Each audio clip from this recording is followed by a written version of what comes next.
Na ponta da linha com o técnico Tite, na ponta da linha também com o seu primeiro assistente, Kleber Xavier. Então, para começar, vamos com ele, que talvez em algum momento possa até ter que substituir o principal.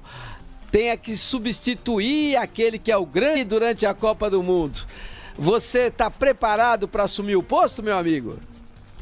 Sim, pelo tempo de trabalho que a gente tem, embora tenha ficado poucos jogos na beira do gramado e tenha um estilo diferente do Tite. O Tite é mais falante, eu sou mais tranquilo, mas a relação com os atletas e o conhecimento do trabalho é de total confiança. O elenco, esses jogadores novos, a gente tem uma forma que a gente chama de gestão humanizada, que é um contato direto com os atletas, de visitá-los nos seus clubes, de conversar com suas comissões, de dizer o que pensa. E a gente sempre fala, o elogio ele é verdadeiro quando ele é dado, e a cobrança ele é respeitosa, profunda, mas ele é respeitosa. Então a confiança e a relação, ela é profissional, tanto minha, quanto do Matheus, quanto do Sampaio. A gente tem um núcleo duro, que a gente chama, que trabalha diariamente nas viagens para os clubes europeus, ou aqui no Brasil, com os clubes europeus. Então, até aqueles que já passaram, que não estão mais com a gente tem uma relação bem profunda e bem próxima. O elogio é público e a puxão de orelha é particular.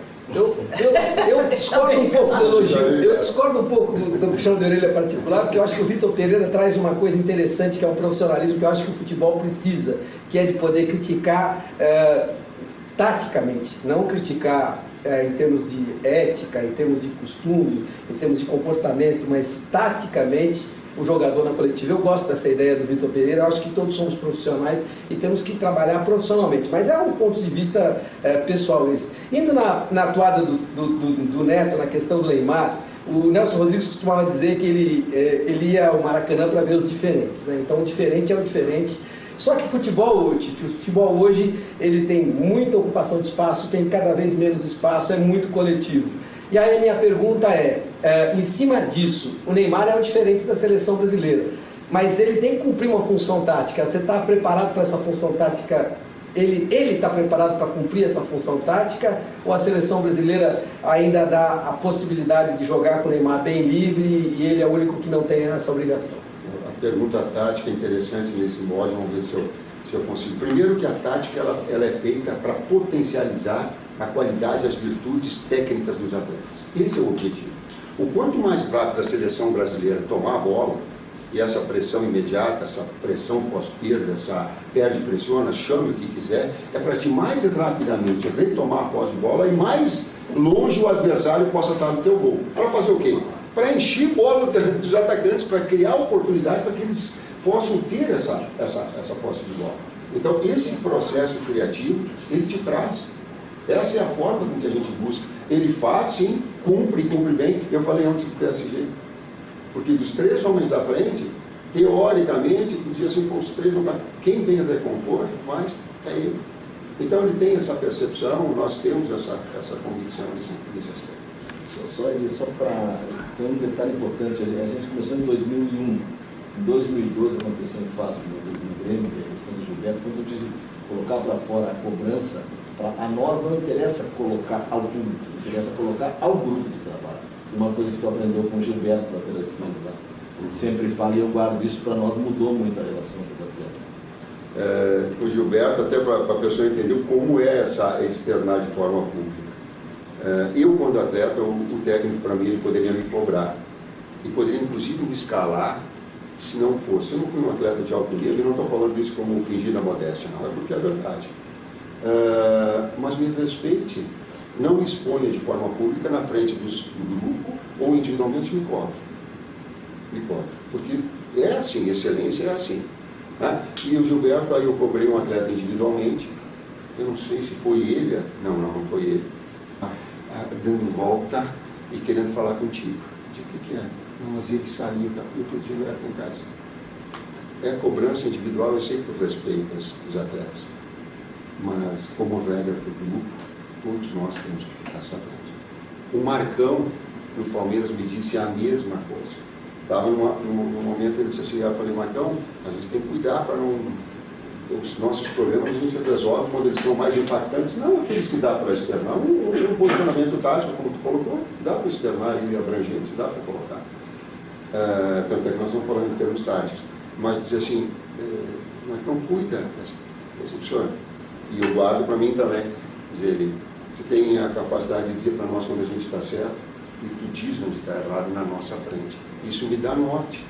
Então eu não preciso, daqui a pouco, no ímpeto, acabou o jogo, o cara me dá o microfone, pô, isso aqui está errado, porque nos traz isso nos gera de alguma forma mais segurança, mesmo que daqui a pouco o diagnóstico seja errado. É uma questão que eu sou obrigado a colocar, que me incomoda profundamente, que é a questão das muitas convocações de jogadores que não têm a qualidade que eu imaginaria que tivesse quando você é técnico da seleção brasileira, né? Então, você citou o Richarlison. O Richarlison hoje é banco do Tottenham. Você citou o Firmino. O Firmino está longe de ser referência hoje do Liverpool.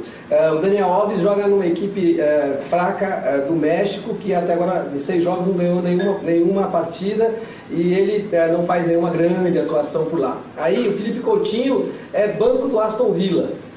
Eu sempre digo o seguinte, eu gosto do treinador que tem a convicção, porque é fundamental você ter a sua convicção, é fundamental você ter olho no olho com esse seu jogador, que você cria essa relação. Mas quando a convicção ela beira a teimosia, ela prejudica a seleção brasileira. A gente não passou do ponto nessas convocações com esses jogadores que não são mais protagonistas. A gente está deixando de levar um Dudu, está deixando de levar um Pedro, está deixando de dar oportunidade para quem nesse momento, já que seleção é momento, fazem melhor pelo futebol brasileiro?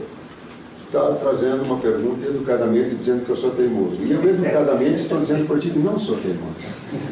Dita essa observação, a gente tem alguns parâmetros de critérios. Sempre o nosso critério, sempre foram 3 critérios, desde que a gente começou até agora. E nele está incluído o momento, mas também está incluído o histórico da seleção, aquele trabalho que vem com a gente trabalhando e que nos deu resposta em algum momento, e a projeção. Falar em projeção, quando a gente traz o Vinícius Júnior pela primeira vez para a Copa América, começa a colocar os pouquinhos, começa a trazer ele está despontando no Real. Foi na saída, ele começa a desenvolver lá, desenvolveu um pouquinho aqui, quando chega o Ancelotti, transforma ele no jogador que ele é hoje. Então a gente projetou esse jogador, como projetou o Bruno Guimarães, como projetou o Militão, para dizer aqueles jogadores que estão mais perto. Paquetá, que numa fase que estava muita dificuldade no Milan, a gente manteve ele como projeção. O momento é o momento desse jogador que está arrebentando, e muitas vezes a gente trouxe ele pelo seu momento e ele se fixou. Um exemplo, Rafinha, ele veio pelo momento dele e guardou essa posição. O Antony veio pelo momento dele, embora sejam meninos. Fabinho, a gente traz ele, muita gente discutiu, mas quando ele chega no grande momento da carreira dele do Liverpool, ele se firmou com a gente. Então também tem momento. E também tem aquilo que eu falei, histórico, momento e projeção. Um outro cuidado que a gente tem, Elia, eu entendo vocês todos de absorver, mas só para as pessoas entenderem. Tem, por exemplo, o César Sampaio está acompanhando o jogo do Dani Alves lá. Tem um fisiologista acompanhando com todo o processo da informação. Tá? Fazem 6 jogos que ele não vence. Tá, mas a equipe que está, o Dani, ela foi 12ª colocada no campeonato passado. Está em 14º agora. Então, piorou então nessa situação toda, que posição ele está jogando? Uma retomada, por exemplo, uma parte dela que no primeiro jogo ele fez um grande primeiro tempo, também elogiado, mas nós assistimos o jogo inteiro. Porque eu não posso me pautar, com todo o respeito, a um comentário que um cronista mexicano possa falar, bom ou mal, a respeito dele. Nós precisamos olhar com os nossos olhos. Posso fazer uma pergunta sobre isso? Então a gente acompanha só para isso. Claro. Assim como do Couto, a gente falava do Couto, quando a gente trouxe o Couto para cá que não estava jogando, eu sabia que ele ia jogar porque tinha informação que a gente tem contato com as comissões técnicas. A gente conversa com o pessoal, alguns abrem mais, nós acompanhamos os treinamentos. Nós estamos, de uma forma mais abrangente, mas nós não, nós temos que ir a fundo dessa. Assim como a do Couto foi nesse final de semana que ele estava. Mas que ele saiu com problema de cãibra no jogo anterior, no reto femoral. E que aí o técnico optou, disse, não vou iniciar contigo, vou iniciar com o Buendia, por quê? Porque eu também não vou expor o atleta que também está numa sequência. Então tem todo um arsenal de informações, por isso que eu coloquei assim, de buscar afora o modelo de jogo, característica do atleta, assim que a gente procura.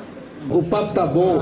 Primeiro eu acho que você escondeu muito o Kleber. Eu tinha restrição em relação ao Kleber, porque eu sempre achei que para ser seu primeiro assistente, talvez precisasse ter alguém que já tivesse um status dentro do futebol maior do que eu achei que o Kleber não tinha. Hoje eu sei que ele tem, porque primeiro que tem muita personalidade, eu gosto de quem tem personalidade, quem coloca as posições e quem sabe, e eu vejo que estatisticamente você acompanha muito de perto, o que é fundamental para quem é o treinador. Então, parabéns, já estou mais confortável com essa ideia do Kleber Xavier como primeiro assistente do Tite. A segunda, nós perdemos Copa do Mundo desde que a gente foi campeão em 2002, nós perdemos 2006, 10, 14 e 18 para equipes europeias. A gente não joga com a equipe europeia. Você que acompanha estatisticamente isso, é o PSG jogando em outra divisão quando joga no Campeonato Francês e arrebenta com todo mundo, é a seleção brasileira jogando contra a Sul-Americana. É o PSG que não conquista a Champions.